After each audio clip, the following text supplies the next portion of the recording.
Pakistan cricket में साजिश, ज्यादती, इनजस्टिस कोई नई चीज़ तो है नहीं। हर कुछ अरसे में कुछ सेट ऑफ प्लेयर्स होते हैं जिनको मेरिट पर सेलेक्ट नहीं किया जाता। निराश होकर आखिर में पाकिस्तान को छोड़ देते हैं और कुछ और करने की कोशिश करते हैं या फिर किसी और मुल्क में क्रिकेट खेलने चले जाते हैं।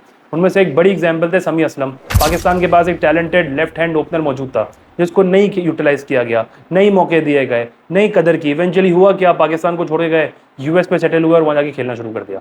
आबिद अली एक और ओपनर जो कि होम टेस्ट क्रिकेट के अंदर कॉन्स्टेंटली सेंचुरीज बना रहे थे, अच्छी फॉर्म में लगे हुए थे, अच्छी परफॉर्मेंस थी, सब कुछ ठीक था। एक बीमारी आई, वो टीम से बाहर हुए और उसके बाद उनको मुकम्मल तौर पे निगलेक्ट कर दिया गया। आज कहाँ हैं शायद किसी को पता भी नहीं है।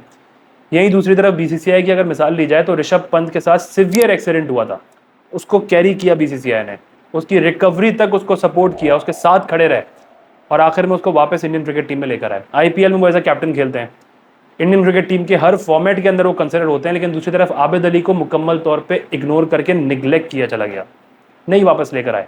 और ऐसा बहुत सारे प्लेयर्स हैं, बड़ी लंबी लिस्ट है अगर निकाली जाए। और आज के टाइम में अगर किसी प्लेयर को इसी तरह से इग्नोर किया जा रहा है या उसके साथ इनजस्टिस हो रहा है तो वो है हसीबुल्ला खान। एक अच्छा टैलेंटेड क्रिकेटर है और जब भी उसके बारे में आप बात करेंगे सामने से एक काउंटर आर्ग्यूमेंट आएगा, यार वो टी20 का प्लेयर नहीं है। पहली बात तो ये है कि मेरे ख्याल से वो ऑल फॉर्मेट प्लेयर है, उसके पास शॉट्स हैं, स्टाइलिश है, अच्छा प्लेयर है, इंटेंट मौजूद है। लेकिन चले मान लेते हैं वो टी20 का प्लेयर नहीं है, ओडीआई का टेस्ट का तो होगा ना, वहाँ तो मौके मिल रहे होंगे उसको, पर वहाँ भी नहीं मिल रहा है अभी तक। ना तो वो टेस्ट में उसने डेब्यू किया है और ओडीआई में एक मैच से ज़्यादा किसी मैच में उसको चांस नहीं मिला। यहाँ तक कि उसको स्क्वाड के अंदर भी सेलेक्ट करने के बारे में सोचते नहीं है। पाकिस्तान बांग्लादेश की होम सीरीज खत्म हुई थी, उसके बाद पीसीबी ने 40+ प्लेयर्स का कैंप अनाउंस किया था। उस 40+ प्लेयर्स के कैंप में हसीबुल्ला का कई नामो निशान ही नहीं था। क्या वो इतना बेकार प्लेयर है, इतना बुरा प्लेयर है कि हसीबुल्ला को आप 40 प्लेयर्स के कैंप में नहीं रखते? चले मान लिया जगह नहीं थी, फाइनल 11 में जगह नहीं बना सका, फाइनल 15 में भी नहीं आ सका, चलो सेकेंड और थर्ड कैंप के अंदर भी जगह नहीं बनी। पहले कैंप में जहाँ 40 बंदे सेलेक्ट हो रहे हैं वहाँ पे कि हसीबुल्ला की कोई जगह नहीं है? इतना बुरा प्लेयर है। और अगर इतना बुरा प्लेयर है तो अचानक से आपके सिस्टम में क्यों आता है? ऑल ऑफ अ सडन उसको ऑस्ट्रेलिया लेके जाते हैं, वहां जाके 7 ओवर के मैच में जहां 90 रन चेस करने इन 7 ओवर्स उसको 5 डाउन खिलाया जाता है जो उसका नंबर नहीं है। उसके बाद उसको अचानक से नीचे कर दिया जाता है न्यूजीलैंड में, फिर ऊपर कर दिया जाता है और इस तरह से उसको फिर टीम से बाहर कर देते हैं। और इमेज क्या बनता है, वो टी20 का प्लेयर नहीं है। यहाँ तक कि पीएसएल तक में, अपनी लीग में भी उसको मौका नहीं मिलता। शोएब मलिक जैसे प्लेयर्स आज तक पीएसएल खेल रहे हैं, लाखों रुपए ले रहे हैं मेंटोर होते हुए भी, और उसके बाद वो खेलते भी हैं पीएसएल में, लेकिन हसीबुल्ला को मौके नहीं मिलते। और जब मिलते हैं तो नीचे ऊपर करके बाहर कर दिया जाता है ताकि ये इमेज पक्की हो जाए कि यार वो टी20 का प्लेयर नहीं है, या सही हो रहा है जो उसके साथ हो रहा है कि वो ड्रॉप हो जाता है। मतलब इतना बड़ा कैंप लगता है 40+ प्लेयर्स का, और वहाँ पे ना हसीबुल्ला की जगह होती है और ना ही फैसल अकरम की जगह होती है। फैसल अकरम अगेन एक पोटेंशियली टैलेंटेड बॉलर है, और मज़े की बात यह कि ये वो प्लेयर है जो परफॉर्म करके ड्रॉप हो जाता है। यानी आप शादाब खान को आउट ऑफ नो वेयर बगैर परफॉर्मेंस के टीम में लेकर आ सकते हैं, लेकिन फैसल अकरम को डिस्पाइट उसकी परफॉर्मेंस के उसको टीम में नहीं लेकर आते। जिम्बाब्वे की सीरीज में जहां उसने 8 ओवर में 24 रन देके 3 आउट किए थे, वहां रिजवान ने उससे 10 ओवर का कोटा पूरा नहीं कराया कि कहीं 5 आउट कर देगा तो लाइमलाइट में आ जाएगा, यार फैसल अकरम ने 5 आउट कर दिया अपने डेब्यू पे। पहला मैच है जिम्बाब्वे हो या ऑस्ट्रेलिया, उसके लिए तो बड़ी टीम थी, वहां पे वो अच्छी परफॉर्मेंस देता है, उससे 10 ओवर का कोटा पूरा नहीं कराया जाता। क्यों? क्योंकि प्रोटेक्ट करना होता है अपने स्टेटस को के प्लेयर्स को, शादाब लोगों को। ये कहीं अगर 5 आउट कर गया तो लाइमलाइट में आ जाएगा। जिम्बाब्वे 120 से 200 स्कोर कर लेता है, लेकिन फैसल अकरम से ओवर नहीं करवाया जाता जो उस दिन का बेस्ट बॉलर था। और फिर उसके बाद ना वो अफ्रीका की सीरीज में कंसिडर होता है, ना ही वो चैंपियंस ट्रॉफी में कंसिडर होता है, ना वो पीएसएल में खिलाया जाता है, ना वो पाकिस्तान बांग्लादेश की होम सीरीज में होता है, और ना ही वो अवे सीरीज में खेल रहा है।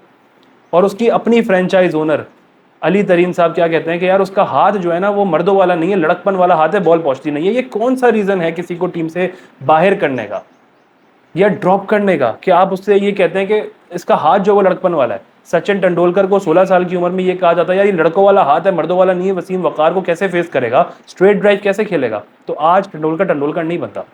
इंतहाई स्टूपिड और अहमकाना बातें करने में ना हमारे लोग माहिर हैं। कभी देखा है शाहरुख खान को बैठकर इस तरह से अपने प्लेयर्स के बारे में बात करते हुए, प्रीति जिंटा को ऐसे करते हुए? कोई नहीं नजर आएगा आपको इस तरह से। लेकिन हमारे ओनर जो है ना वो ऐसी इन्वॉल्वमेंट शो करते हैं कि उनसे बड़ा कोई जान नहीं सकता कि कौन सा प्लेयर का लड़कपन वाला हाथ है और कौन से प्लेयर का नहीं है। आप सोचें एक यंगस्टर का, एक यंग टैलेंट का कॉन्फिडेंस कितना शैटर होगा ये सुन के कि उसका ओनर बोलता है यार इसकी बॉल नहीं पहुंचती, हाथ लड़कों वाला है, इसका हाथ लड़कों वाला है।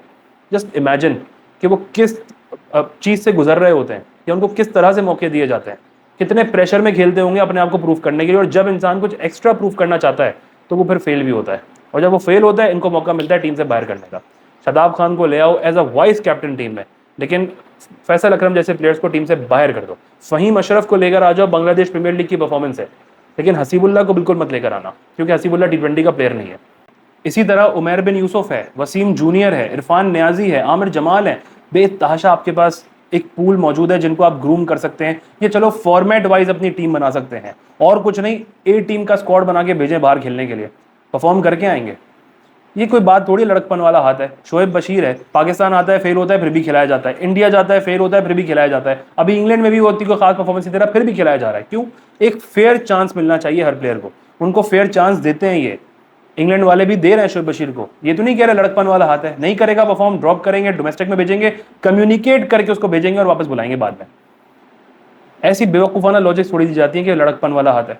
अभी रिसेंटली ना इस बात पे और पुख्ता यकीन हो गया कि cricket is all about PR now. मतलब अब जिसके पास पीआर है, पावर है, पैसे हैं, वो हर चीज़ कंट्रोल कर सकता है और अपना नैरेटिव अपने हिसाब से बना के बेच सकता है। अभी रिसेंटली जब पाकिस्तान के कोच बने माइक हैसन, तो लगा यार कोई अब गोरा कोच आया है, कोई अच्छे प्लान करेगा, कोई अच्छी चीज़ें लेकर आएगा।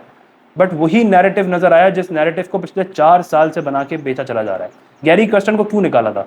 इसलिए निकाला था क्योंकि उन्होंने वर्ल्ड T20 2024 के फ़ौरन बाद ना ओपनिंग पेयर के ऊपर सवाल उठा दिया था कि ये कैसा ओपनिंग पेयर है जो यूएसए के साथ सुपर ओवर में ओपनिंग नहीं करता लेकिन पिछले 4 साल से ओपनिंग कर रहा है।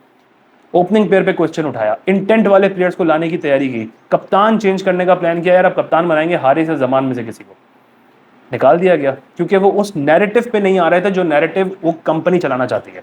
माइक हैसन आते हैं, ना उनको नया प्लेयर नजर आता है कोई हसीबुल्ला, ना उनको इरफान न्याजी के साथ काम करना है, ना आमिर जमाल के साथ काम करना है, ना वसीम जूनियर के साथ काम करना है, ना फैसल अकरम को लाना है, ना मेहरान मुमताज़ को लाना है, ना उमैर बिन यूसुफ को लाना है, किसी को नहीं लाना।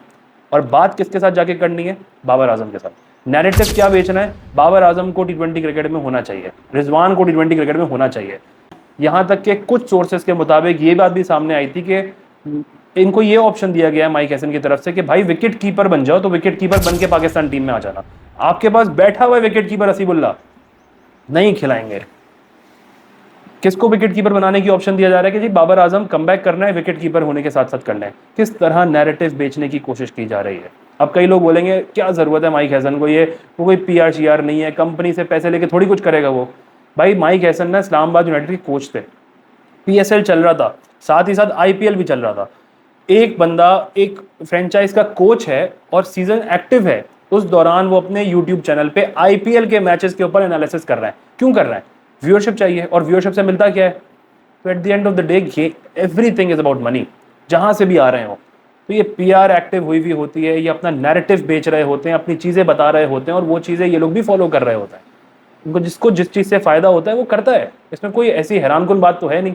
तो बड़ी डिसअपॉइंटमेंट हुई थी ये देख के कि माइक हैसन को पूरे पाकिस्तान के डोमेस्टिक स्ट्रक्चर में, पूरे पाकिस्तान के स्ट्रक्चर में कोई प्लेयर नहीं मिल रहा। और शायद गलती उनकी भी नहीं है, गलती उनकी भी नहीं है, जिधर से वो आए हैं या जिनके इर्द गिर्द वो लाए गए हैं, जिनको बिठाया गया है वहाँ पे उनके आसपास, उनको यही नैरेटिव बेचने के लिए कह रहे हैं।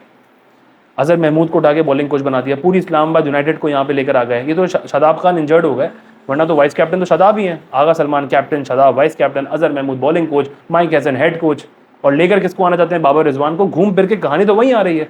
हम कितनी भी बात उठा लें, हम कितना भी शोर कर लें, इनजस्टिस हो रहा है, होता रहेगा। अब तो फॉरेन कोचेस को कंट्रोल करने की कोशिश कर लेते हैं, और हो रहा है कंट्रोल। अगर आज की तारीख में मॉडर्न डे क्रिकेट, जो हर कोई जानता है मॉडर्न डे क्रिकेट क्या है, उसमें अगर कोई ये कहता है कि यार बाबर और रिजवान को वापस आना चाहिए, तो भाई वो एक ही नैरेटिव पे चल रहा है, और उसके सर पे ना एक बड़ा खौफनाक किस्म का साया है, और वो साया ही सब कुछ करवा रहा है। आगे कोई नाम लेने की जरूरत नहीं है, एक ही नाम है, तो खैर वही करवा रहा है। And cricket is all about PR now. हर चीज पैसे से कनेक्टेड हो चुकी है। कितना टैलेंट हो, कुछ भी हो, अपनी पावर बना सकते हो तो ठीक है भाई, तुम कंट्रोल कर सकते हो, नहीं बना सकते तो फिर तुम्हारी जगह नहीं बनती। हसीबुल्ला के साथ जितना इनजस्टिस हो रहा है, इसको कोई बयान नहीं कर सकता, कोई जस्टिफाई नहीं कर सकता। 3 मैचेस पे आप नहीं जज कर सकते कि वो T20 का प्लेयर है या नहीं है। वसीम जूनियर के साथ कितना इनजस्टिस हो रहा है, ये जानते हुए कि उसके पास स्किल्स है रिवर्स स्विंग की, अच्छा बॉलर बन सकता है, लेकिन उसको किस तरह से एक आधी सीरीज खिलाते हैं, बाहर कर देते हैं, टेम्पो ना हो, रिदम ना पकड़ सके। Irfan Khan Niazi, we all know उसके पास कितना टैलेंट है, लेकिन आगे पीछे करके रखना है। मेहरान मुमताज़, फैसल अकरम, इतने टैलेंटेड स्पिनर हैं, लेकिन शादाब खान को लेकर आना है और शादाब खान को पक्का करना है तो वाइस कैप्टन बना दो या कैप्टन बना दो, इसी के इर्द गिर्द रखो उसको, ताकि टीम से बाहर निकालना आसान हो। जब शादाब होगा तो आप थोड़ी और लेग स्पिनर रखोगे, फिर थोड़ी आपको एक और फिंगर स्पिनर रखोगे या कोई भी स्पिनर रखोगे। इनका गेम बड़े अच्छे से समझ में आ गया, जिस तरह से ये गेम करते हैं, जिस तरह से साजिश करते हैं, ज्यादती करते हैं यंगस्टर्स के साथ, बहुत तकलीफ होती है देखकर। और जो इनजस्टिस हसीब के साथ कर रहे हैं, नाकाबिल यकीन है, नाकाबिल यकीन है। और माइक हैसन के आने के बाद जो कुछ हो रहा है उस पर तो और हैरानी हो रही है। ऐसी थोड़ी गैरी कर्सन को निकाल दिया था और ऐसी थोड़ी माइक हैसन की वाहवाही हो रही है। जाहिर सी बात है, जिस फैन बेस ने जो गैरी कर्सन ने जिसको सवाल किया था ना, वो फैन बेस ट्रिगर हो गई थी। और अभी जो फैन बेस है ना, वो माइक हैसन के गुण इसलिए गा रही है क्योंकि माइक हैसन कोशिश कर रहा है कि किसी तरह से बाबर आजम को टीम में वापस लेकर आना है, क्योंकि साया ने ऑर्डर दिया है। वो साया जो है ना, बड़ा खतरनाक है। एक्चुअली में ना, ये क्रिकेट बोर्ड की जिम्मेदारी होती है किस तरह से अपने प्लेयर्स को प्रोटेक्ट करना है, बैक करना है, सपोर्ट करना है। जिस तरह मैंने ऋषभ पंत की एग्जांपल दी, वैसे आबिद अली को प्रोटेक्ट करना चाहिए था, समी असलम को करना चाहिए था, हसीबुल्ला को करना चाहिए था। एक दफ़ा ही निकल जाएंगे, उसके बाद दोबारा नहीं आएंगे। लेकिन हमारे यहाँ क्या है, बोर्ड ही अंडर कंट्रोल है उस कंपनी से। बोर्ड के डिसीजंस के अंदर उनकी डिसीजन मेकिंग मौजूद होती है। नैरेटिव क्रिएट किया जाता है कि किस तरह पब्लिक को ये नैरेटिव बेचना है और इसी तरह से वापस इन प्लेयर्स को लेकर आना है।